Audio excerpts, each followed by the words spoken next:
मेरे प्यारे छात्रों, आज हम लोग पढ़ने वाले हैं समय के प्रारंभ से यानी कि पाषाण कालीन संस्कृतियों के बारे में। आज हम लोग वहाँ से शुरुआत करेंगे जब जीवन था ही नहीं, पृथ्वी एक आग का गोला थी, उस समय से जानने का प्रयास करेंगे इतिहास को। तो सबसे पहले हम कुछ विद्वानों के बारे में जानेंगे और उनके राय के बारे में जानेंगे। जैसे जेफ्रे नामक वैज्ञानिक, तो एक वैज्ञानिक थे जिनका नाम था जेफ्रे। क्या नाम था? जेफ्रे। तो याद रखना है आपको, जेफ्रे नामक वैज्ञानिक, उनका मानना था, उनका मत था कि पृथ्वी का जन्म सूर्य से ही हुआ है, यानी कि सूर्य का ही एक हिस्सा है पृथ्वी। और इस प्रकार के इस विचारधारा को मानने वाले जितने भी वैज्ञानिक थे, उनका अनुमान है कि पृथ्वी की आयु लगभग 4 अरब 70 करोड़ वर्ष है। 4.7 अरब यानी कि 4 अरब 70 करोड़ वर्ष है पृथ्वी की आयु। अब देखिए, विकासवाद के सिद्धांत को लेते हैं, विकासवाद के सिद्धांत को। तो जो नृतत्व शास्त्री हैं, उनका मानना है कि मानव सहित विभिन्न पशु पक्षियों में एक ही प्राण की धारा प्रवाहित होती है। जितना भी जीव है, जो नृतत्व शास्त्री हैं, उन सबका मानना है कि जितने भी जीव मौजूद हैं, सब में एक ही प्रकार के प्राणवायु क्या होता है? प्रवाहित होती है, बहती है। ठीक है। अब जानेंगे कि देखिए, पृथ्वी तो शुरुआत दौर में क्या थी? आग का एक गोला थे। इसमें बहुत सारा परिवर्तन होते होते बहुत सारे एज आए, बहुत सारे काल आए, और इसमें लगातार परिवर्तन होते चले गया यहाँ के जलवायु में। और जैसे जैसे जलवायु में परिवर्तन होते गया, वैसे वैसे जीवों के अस्तित्व में, कहिए जीवों में भी परिवर्तन, म्यूटेशन होते चला गया। तो विकासवाद के सिद्धांत के तहत नृतत्व शास्त्रियों का मानना क्या है कि जितने भी जीव जंतु हैं, सब में एक ही प्रकार की प्राण वायु प्रवाहित होती है। वैज्ञानिक के अनुसार, अगर वैज्ञानिक के अनुसार बात करें, तो आज से लगभग 190 करोड़ वर्ष पूर्व पृथ्वी पर जो रासायनिक व भौतिक क्रियाएं हुई, उन भौतिक क्रियाओं के फलस्वरूप भौतिक तत्वों से जीव तत्व स्वयं ही अस्तित्व में आए। कैसे आए, इस बात का उल्लेख कहीं नहीं मिलेगा आपको, बल्कि रासायनिक व भौतिक क्रियाओं के फलस्वरूप स्वयं ही जो जीव हैं, जो जीवन है, वह अस्तित्व में आया।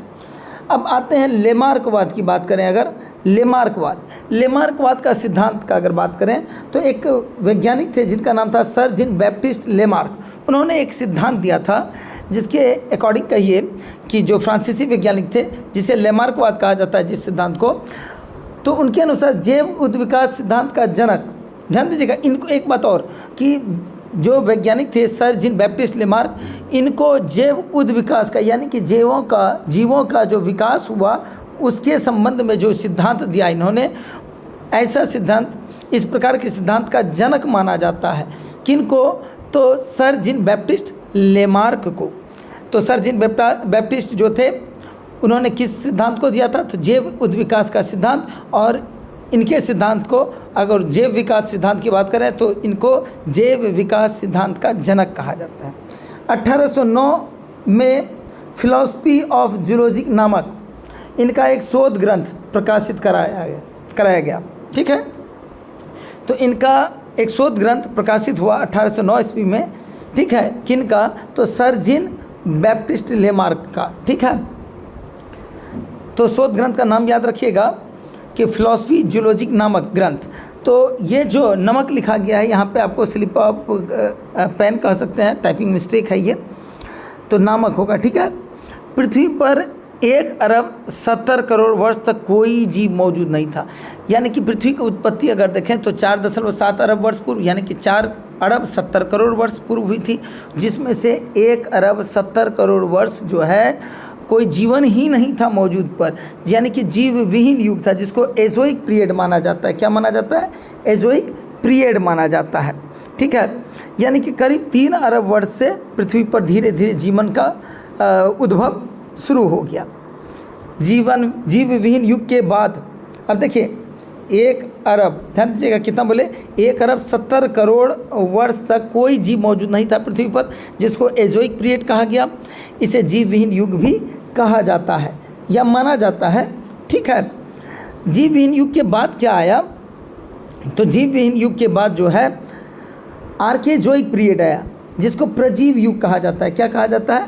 प्रजीव युग कहा जाता है। इंग्लिश में कहते हैं आर्केजोइक पीरियड। अत्यधिक सूक्ष्म जीवों का उद्भव इसी युग में हुआ। तो सबसे पहले जो बहुत ज़्यादा सूक्ष्म जीव हैं, माइक्रोब्स हैं, इनकी उत्पत्ति किस युग में हुई थी?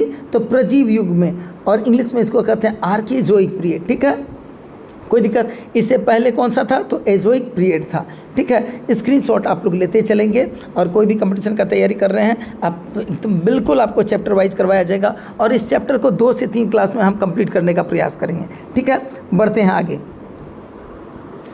इसके बाद प्रारंभिक जीव युग है। आर्केजोइक पीरियड के बाद कौन सा एज आया?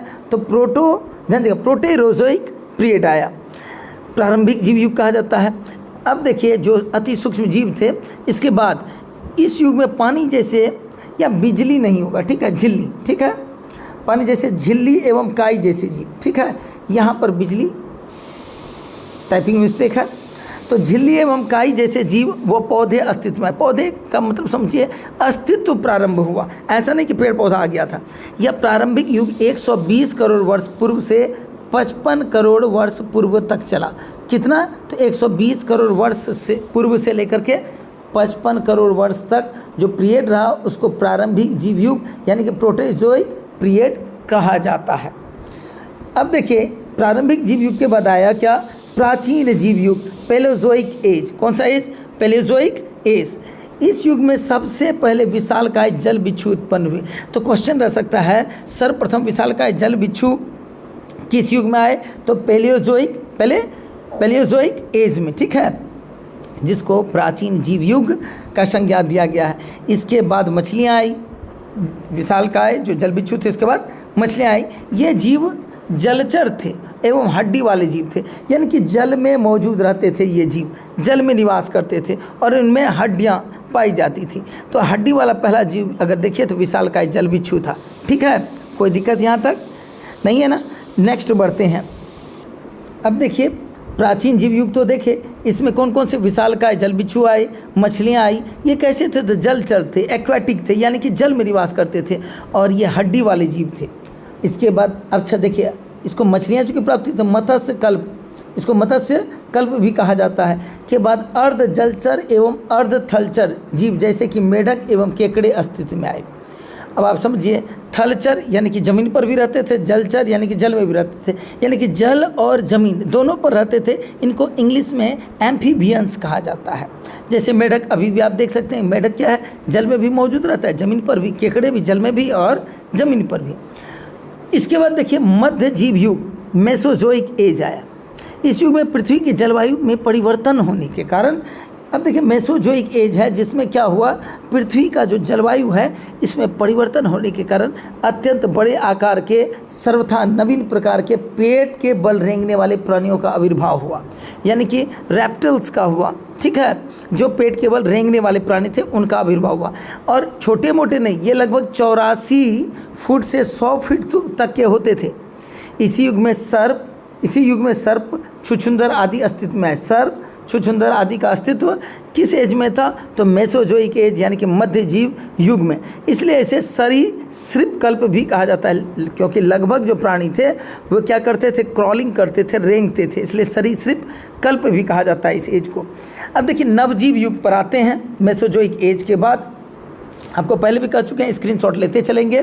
ठीक है, आगे बढ़ते हैं। नवजीव युग, सिनोजोइक एज, नवजीव युग। इस जीव युग में मध्य जीव युग का जो विशालकाय प्राणी था वो डिसअपियर हो गया, विलुप्त हो गया, और उसके जगह पर कौन? स्तनधारी जीव यानी कि मैमल्स, यानी कि बच्चे को जन्म देने वाले जीव। इससे पहले का जो जीव था वो अंडे देता था, और इसके बाद मैमल्स आ गया, स्तनधारी जीव जो बच्चे को जन्म देते थे।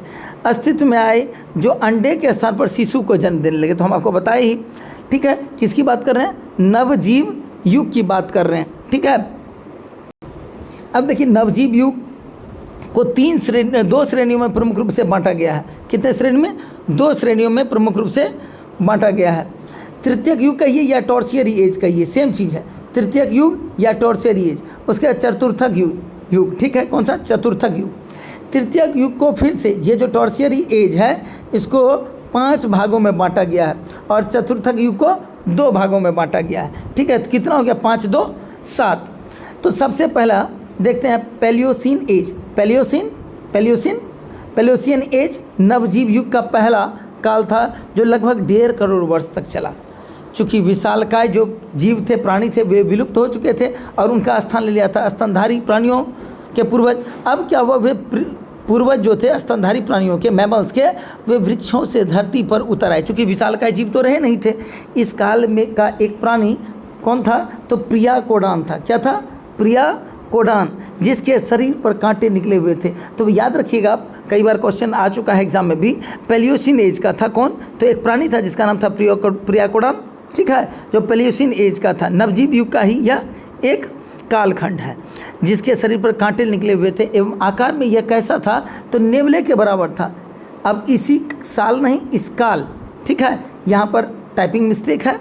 तो इसी काल के अंत में प्राइमेट परिवार की शाखा अस्तित्व में आई। अब देखिए कह रहे हैं प्राइमेट, अब यही वो प्राइमेट परिवार है जिसका अगला जो पीढ़ी होगा, जनरेशन होगा, वो वर्तमान प्राणियों से मिलता जुलता होगा, ठीक है। तो जो पैलियोसिन एज था, नवजीव युग का पहला कालखंड, उसमें प्राइमेट परिवार की शाखा अस्तित्व में आ चुकी थी। तो प्राइमेट परिवार की शाखा अस्तित्व में किस युग में आई थी, तो पैलियोसिन एज में आई थी, ठीक है। बढ़ते हैं नेक्स्ट। अब देखिए एओसिन एज नवजीव युग का यह दूसरा काल था जो लगभग 2 करोड़ वर्ष चला। एओसिन एज यह क्या था, नवजीव युग का दूसरा काल था जो लगभग 2 करोड़ वर्षों तक चला। इस काल में जो प्राणियों का नाक नक्श था, यानी कि उनका जो स्ट्रक्चर था, बॉडी स्ट्रक्चर, वो वर्तमान के प्राणियों से मिलता जुलता था, परंतु कद में वो बहुत छोटे थे। किस एज की बात करें, एओसिन एज का, नवजीव युग का यह दूसरा कालखंड था। इसके बाद आया अल्प नूतन काल, ठीक है, जिसको ओलिगोसिन एज कहते हैं। क्या कहते हैं, ओलिगोसिन एज कहा जाता है। यह तीसरा कालखंड था नवजीव युग का ही, यह नवजीव युग का तीसरा कालखंड था जो लगभग 1 करोड़ वर्ष तक चला। कितने वर्ष तक, 1 करोड़ वर्ष तक चला, लगभग 1 करोड़ वर्ष तक चला। इस युग में प्राचीन स्तनधारियाँ विलुप्त हो गए। जो शुरुआत में जो मैमल थे शुरुआती दौर के, वो विलुप्त हो गए और उन जीवों का विकास हुआ जो आज तक चले आए। वन मानुष का आविर्भाव भी किस काल में हुआ है, तो ओलिगोसिन काल में ही हुआ है, ठीक है। यह एक प्रमुख घटना थी इस काल की। इसके बाद देखिए मध्य नूतन काल, जिसको मायोसिन एज कहते हैं। मायोसिन एज यह नवजीव युग का चौथा काल था जो लगभग कितना, 1 करोड़ 30 लाख वर्ष तक चला। इस साल के जीवाश्म बड़ी मात्रा में कहाँ पर मौजूद हैं, कहाँ से प्राप्त हुए, इस साल के नहीं, यहाँ ध्यान दीजिएगा, इस काल के, ठीक है। ये टाइपिंग मिस्टेक है, ये यहाँ भी काल की जगह पर कई बार साल लिखा जा चुका है। इस काल के जीवाश्म बड़ी मात्रा में यूरोप, अफ्रीका, चीन, भारत एवं पाकिस्तान सहित कई स्थानों से प्राप्त हुए हैं। इस काल का यहाँ देखिए टाइपिंग मिस्टेक, काफ़ी ज़्यादा टाइपिस्ट ने मिस्टेक किया है। इस काल का जो प्रतिनिधि था वो प्रोकॉन्सुल अफ्रीकेनस था। बहुत ही इंपॉर्टेंट क्वेश्चन है, इसको ध्यान में रखिएगा। इस काल का जो प्रतिनिधि था वो कौन था, प्रोकॉन्सुल अफ्रीकेनस, जो वर्तमान चिंपांजी का पूर्वज था। तो याद रखिएगा, प्रोकॉन्सुल अफ्रीकेनस जो वर्तमान की चिंपांजी के पूर्वज थे, ठीक है। किस काल से ये बिलोंग करते थे, किस काल से थे, तो मध्य नूतन काल से।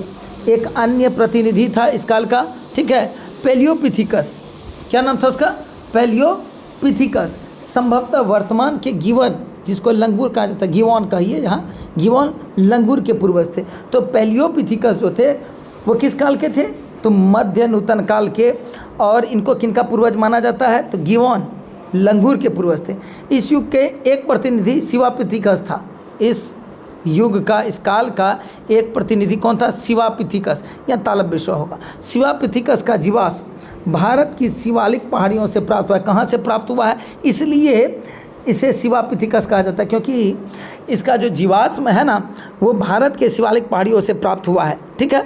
यूरोप एवं अफ्रीका में ड्रायोपिथिकस के जीवाश्म मिले हैं जो इसी युग के हैं। तो इस युग में देखिए मध्य नूतन काल में कौन कौन सा प्रतिनिधि प्राप्त हुआ है इस काल में, जिसका संबंध कहिए आज के जीवों से या फिर आज के मानव सभ्यता से कहीं न कहीं लिंक करने का प्रयास किया जा रहा है। वो प्रोकॉन्सुल अफ्रीकेनस थे, उसके बाद पेलियोपिथिकस थे। कौन कौन थे, प्रोकॉन्सुल अफ्रीकेनस, पेलियोपिथिकस, उसके बाद शिवापिथिकस, ठीक है। ये आपको याद रहेगा कि शिवापिथिकस जो था भारत के शिवालिक पहाड़ियों से प्राप्त हुए हैं। शिवालिक कहाँ? तो हिमालय रेंज में, ठीक है। और अफ्रीका में ड्रायोपिथिकस के जीवाश्म मिले हैं जो इसी युग के थे, यानी कि मध्य नूतन एज का ही था। कोई दिक्कत?